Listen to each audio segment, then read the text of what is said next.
1. Gejala alam biotik dan abiotik. 2. Bencana alam dan mitigasi bencana. 3. Materi dan perubahannya. 4. Komponen dan macam ekosistem. 5. Keseimbangan lingkungan. 6. Limbah. 7. Polusi. 8. Analisis mengenai dampak lingkungan hidup. Dan yang 9. Menerapkan kesehatan, keamanan, dan keselamatan kerja.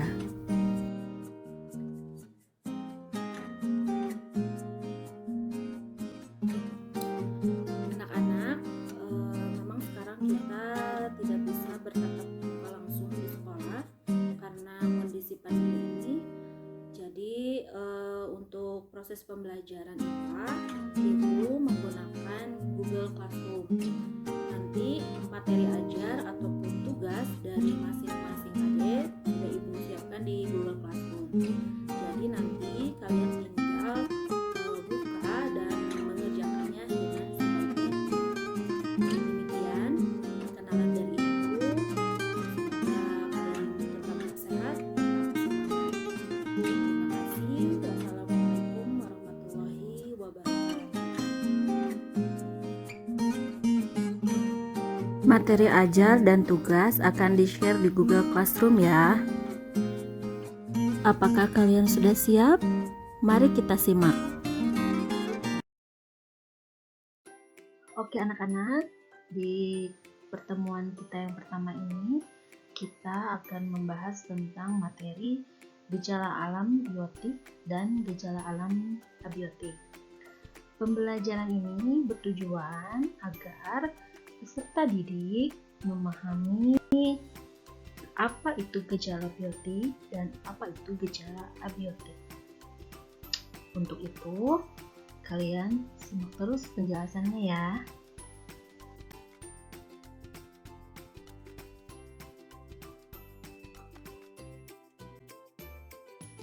Anak-anak, coba kalian perhatikan lingkungan di sekitar rumah kalian. Apakah kalian bisa menemukan ada makhluk hidup lain di sekeliling kalian? Kira-kira makhluk hidup apa saja yang kalian temukan? Pasti jawabannya banyak sekali kan? Baik itu hewan maupun tumbuhan. Coba kalian pergi ke taman. Di sana kalian bisa melihat berbagai jenis tumbuhan seperti bunga mawar atau mungkin juga pohon, rumput-rumputan, ada ayam mungkin, burung, kucing, dan lain-lain. Berbagai makhluk hidup yang ada di lingkungan sekitar kalian itu termasuk komponen makhluk hidup atau yang disebut dengan komponen biotik.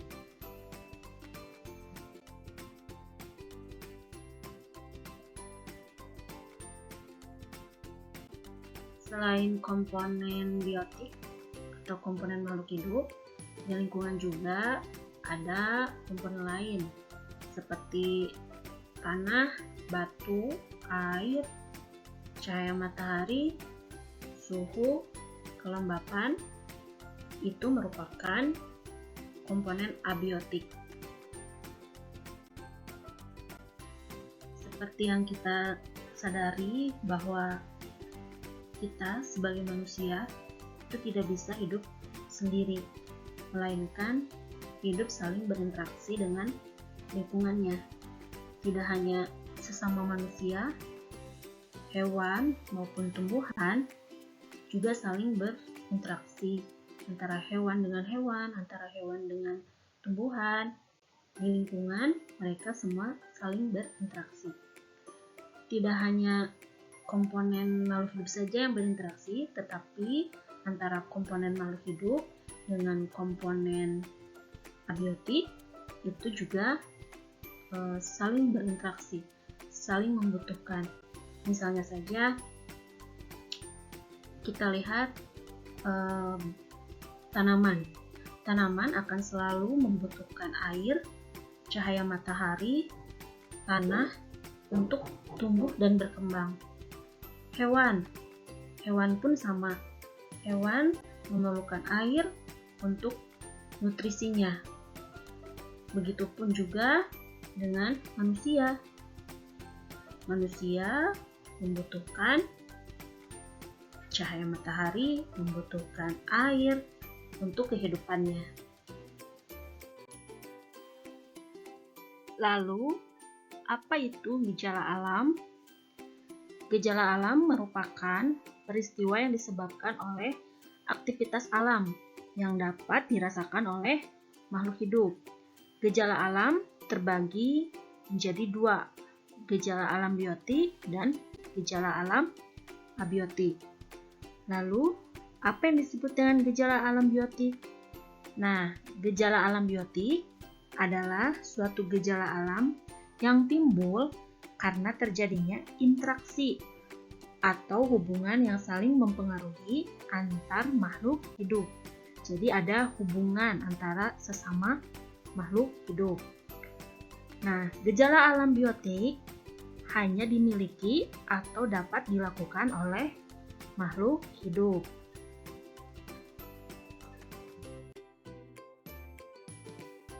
Agar kalian lebih memahami tentang makhluk hidup, coba kalian perhatikan ciri-ciri makhluk hidup berikut.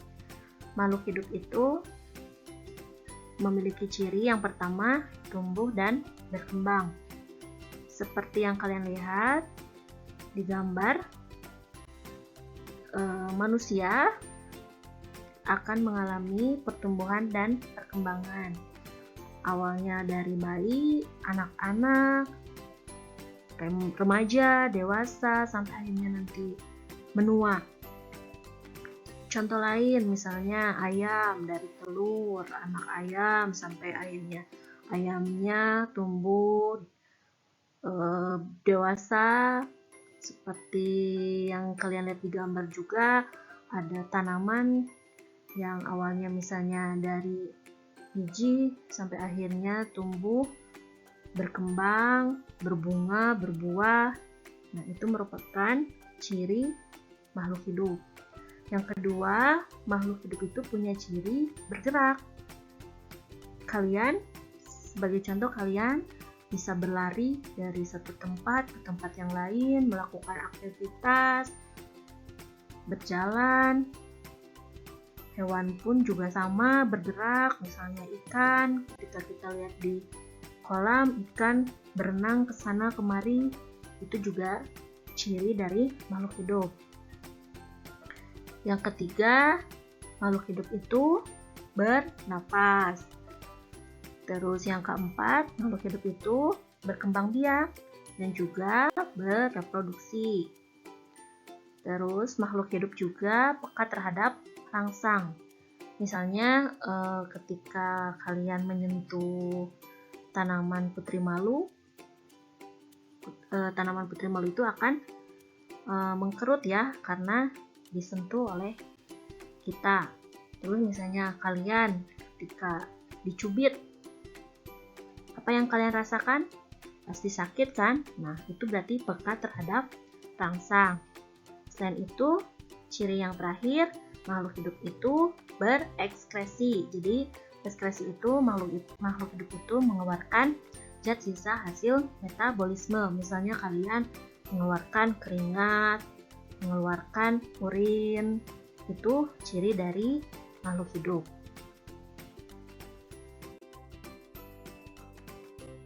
Dari interaksi antar makhluk hidup akan menimbulkan gejala biotik.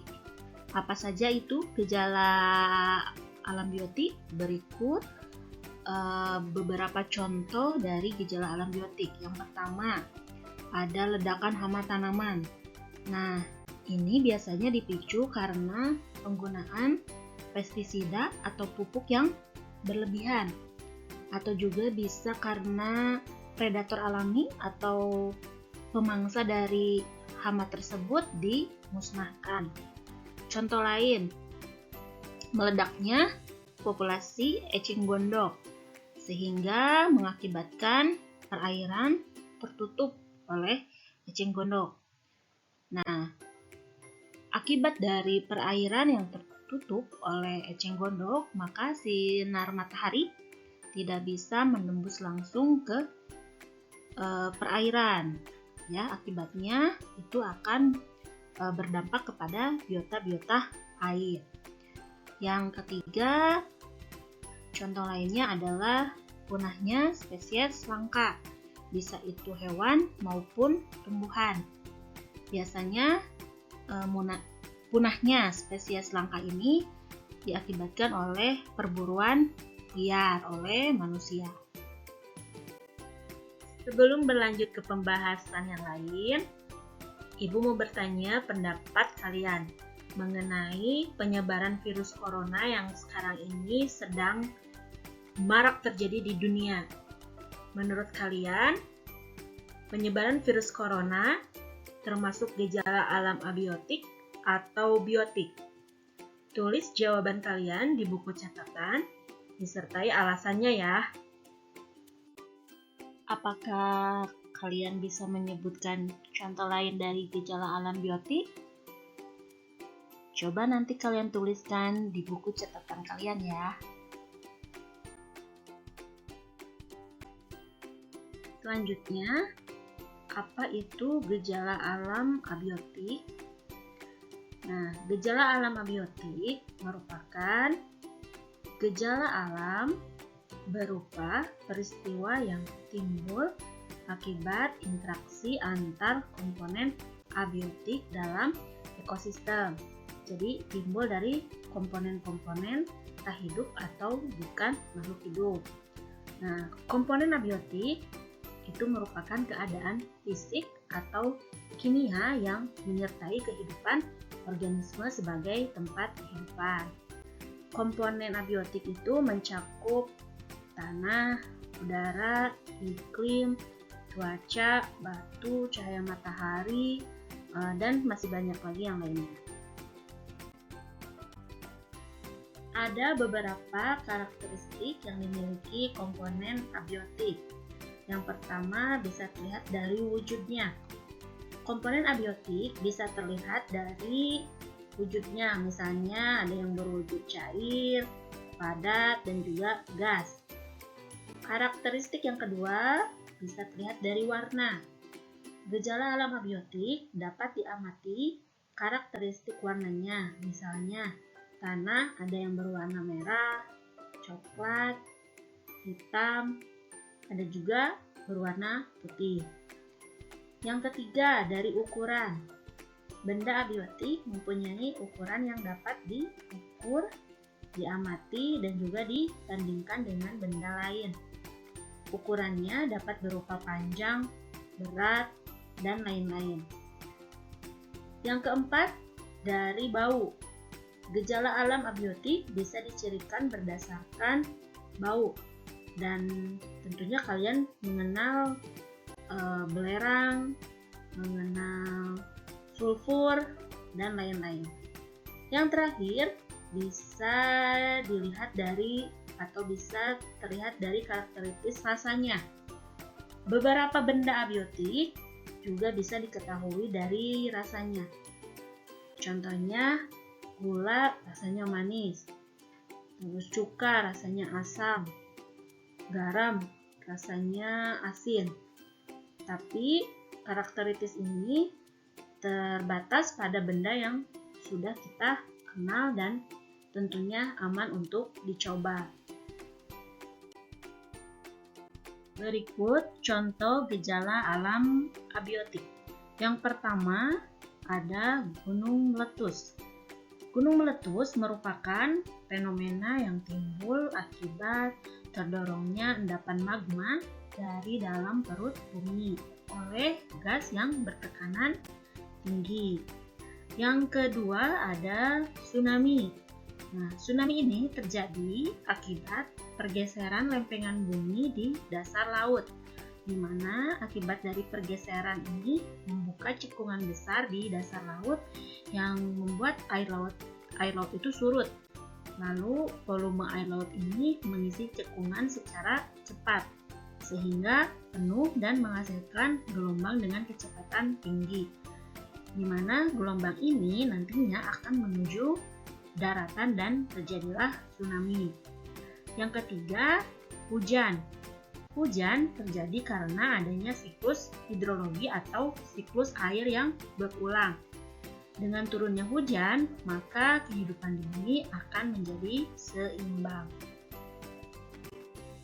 Anak-anak, apakah kalian bisa menyebutkan contoh lain dari gejala alam abiotik?